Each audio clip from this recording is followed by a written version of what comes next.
সূরা আল বাকারা 135। তারা বলে, তোমরা ইহুদি কিংবা খ্রিস্টান হও, তাহলেই সৎপথে থাকবে। আপনি বলে দিন, বরং আমরা ইব্রাহিমের ধর্মই অনুসরণ করি, যিনি সরলপথে ছিলেন এবং মুশরিকদের অন্তর্ভুক্ত ছিলেন না। ইহুদিরা দাবি করত, সৎপথে থাকতে হলে তাদের ধর্ম অনুসরণ করতে হবে। খ্রিস্টানরাও একই দাবি করত।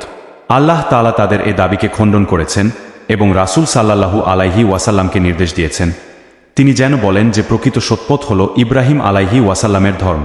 ইব্রাহিম আলাইহি ওয়াসাল্লাম সরল পথে ছিলেন এবং তিনি কখনো শিরকের সাথে যুক্ত ছিলেন না। ইসলামের মূল বার্তাই হল তাওহীদ, এক আল্লাহর প্রতি বিশ্বাস। তাই ইব্রাহিম আলাইহি ওয়াসাল্লামের ধর্মই প্রকৃত সত্য।